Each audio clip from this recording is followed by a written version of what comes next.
va regarder cet élément de reportage qui va nous faire entrer les pieds vifs dans le sujet. Il s'agit de Dr Oumar Djoulde Ba. Il est le directeur national de la pharmacie et du médicament. On va suivre ça. Cette opération a été faite sur instruction de Monsieur le procureur de la République.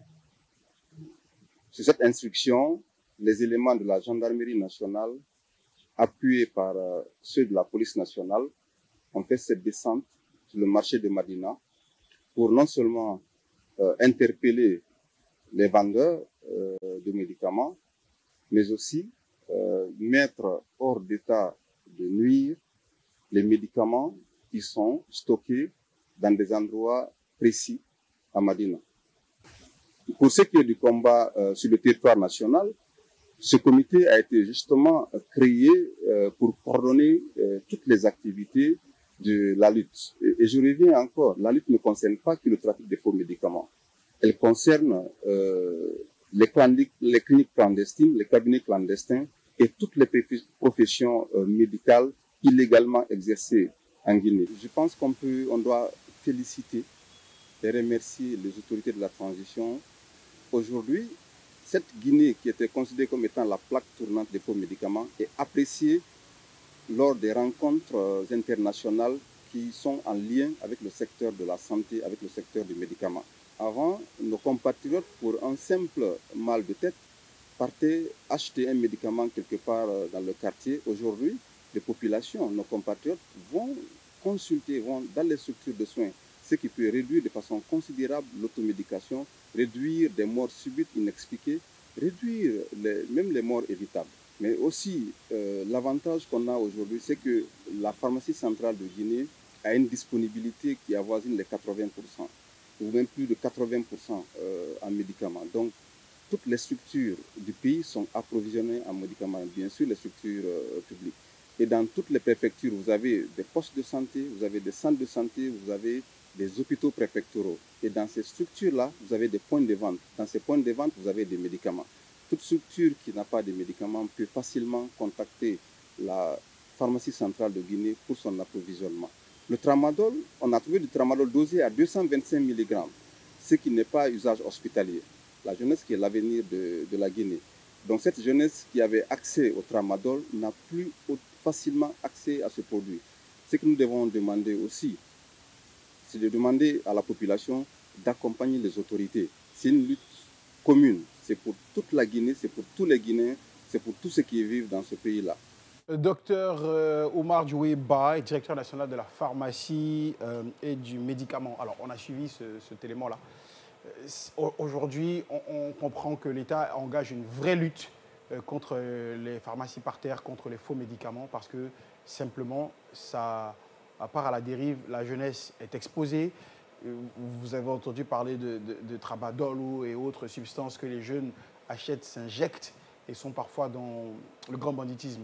Il y a une vraie lutte aujourd'hui. Oui, effectivement, les jeunes sont assez exposés parce que le tramadol, pour ceux qui le savent, d'autres vont à la pharmacie carrément, ils pouvaient se l'acheter tranquillement, vont à Madina parce qu'ils ont des, comment dirais-je, c'est des doses fortes quand même. C'est des doses fortes et à boire, ça, c'est vraiment pas conseillé.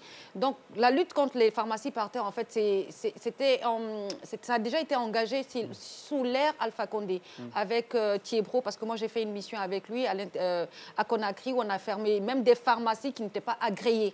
Il y avait des pharmacies au niveau de Sonfonia qui n'étaient pas agréées. Aujourd'hui, si on se retrouve encore dans ces situations, c'est comme si, en fait, l'État faisait un pas et la population faisait que l'État reculait de 2 pas. Parce qu'ils savent qu'aujourd'hui, ce n'est pas conseillé de vendre, en fait, parce que ne manipule un médicament que celui qui est habilité, c'est-à-dire celui qui a suivi vraiment des cours. Nous étions censés, c'est vrai, être avec l'Ordre des pharmaciens de Guinée. Malheureusement, ils sont en ce moment en pleine campagne parce qu'on doit élire un nouveau président de l'Ordre. Alors, Yacine, moi, la question que je me pose, d'où proviennent ces médicaments? Quand on dit trafic, ça veut dire que c'est clandestinement qu'on fait rentrer... Donc, ça sort des bons. Oui, c'est possible. Voilà, parce que bon, je n'ai pas envie de faire l'avocat du diable. Mais certains diront que moi, je suis allé acheter, ça m'a soigné. Oui, et donc, ça veut dire que ça sort dans le bon stock. Après, il faut se poser la question, est-ce que c'est dans le bon stock ou pas? Parce qu'on se rappelle de ce procès où on avait pris des gens qui mettaient de la poudre de maïs à la place des antibiotiques, etc. Et ça, vous savez, parfois il y a l'effet placebo. Tu prends le médicament, c'est psychologique, mais la maladie, elle reste et puis elle gagne du terrain. C'est très dangereux. Ouais, si. Ce que je trouve là, c'est une bonne chose. Mais je pense qu'il faut aller au-delà de ça. J'ai entendu que toutes les structures sanitaires sont pourvues en médicaments. Moi, chez moi, la structure sanitaire, le poste de santé qui est là, n'est pas pourvu en médicaments. Voilà, il faut déjà qu'on fasse, oui, chez moi, bien sûr, il faut déjà qu'on fasse en sorte que toutes ces structures-là puissent avoir des médicaments suffisamment. Il y a la pharmacie centrale de Guinée. Au niveau des pharmacies. Qui ravitaille l'ensemble des pharmacies du pays. Exactement, mais surtout au niveau des pharmacies, il faut s'assurer pour que le prix soit un peu plus bas. Parce que quand vous allez, paracétamol que vous achetez à la pharmacie, si vous allez acheter le même paracétamol au marché, vous voyez que parfois c'est 3 ou 4 fois plus cher dans les pharmacies. La santé n'a pas de prix. Oui, ça n'a pas de prix, mais je pense que la pauvreté faisant, les gens inconsciemment se dirigent vers ces points de vente de pharmacie par terre. Soit il faut trouver des génériques ou il faut subventionner considérablement les médicaments de sorte que les citoyens certains sont sous prise en charge.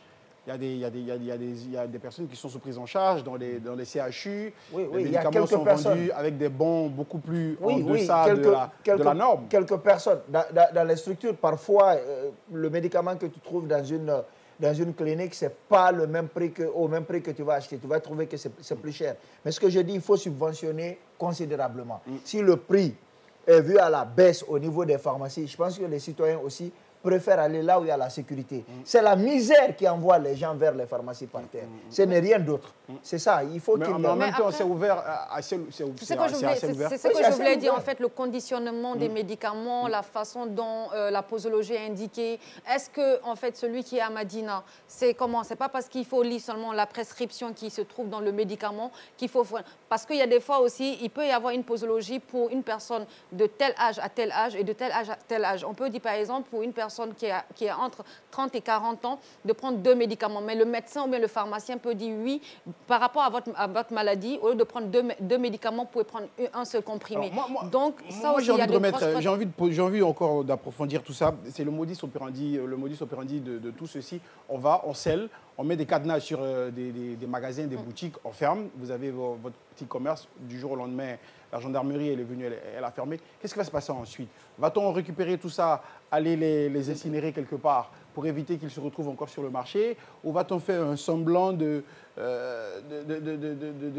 sceller et après, derrière, que ce soit les mêmes personnes qui ressortent pour les revendre aux... Bon, ce qui se passait dans le temps, c'est qu'ils récupéraient ces médicaments et on les brûlait au niveau de Anta ou bien vers Sonfonia. Ce qui se passait dans le temps. Maintenant, avec ce qui s'est passé aujourd'hui, vu qu'on a vu qu'il y a des cadenas, c'est scellé, hein? Donc, quelqu'un peut venir la nuit, casser, récupérer son stock. Ce qui devrait se passer, ce serait d'incinérer tout ça.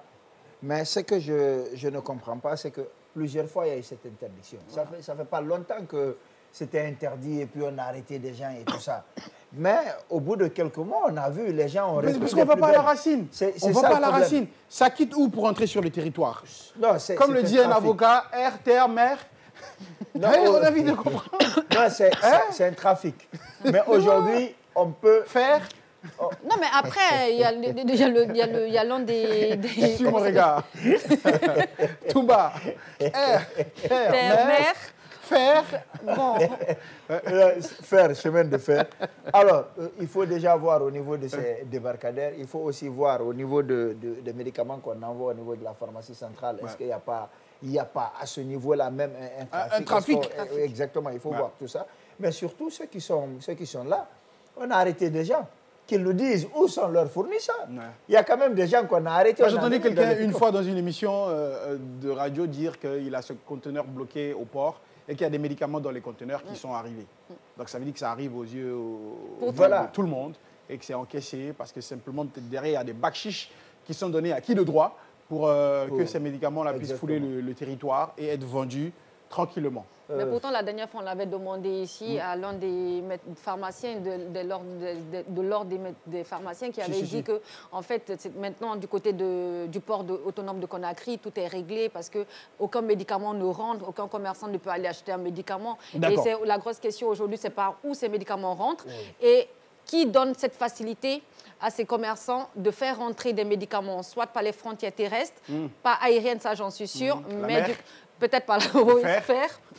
Voilà, en tout cas, l'ordre des pharmaciens, en ce moment, parce que selon mes indiscrétions, il y a des menaces de mort, il y a des voilà, parce que c'est un gros business. C'est des milliards. C'est beaucoup d'argent brassé, beaucoup d'argent.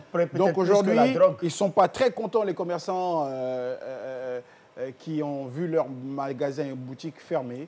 C'est quand même triste. En même temps, c'est triste ce qui leur arrive, mais l'État n'a pas le choix. Il faut commencer quelque part. C'est une question de santé publique. Oui, justement. Et devant les mois de 2-3 personnes. Exactement. Je comprends leur douleur, mais c'est la santé est encore plus des populations qui sont exposées, tout simplement. Et j'espère que l'ordre va faire assez de sensibilisation pour que les uns et les autres puissent justement aller vers les pharmacies légales. Et que l'État aussi, à son tour, fera la police qu'elle est en train de faire d'ailleurs pour permettre à ce que les prix soient beaucoup plus flexibles et accessibles.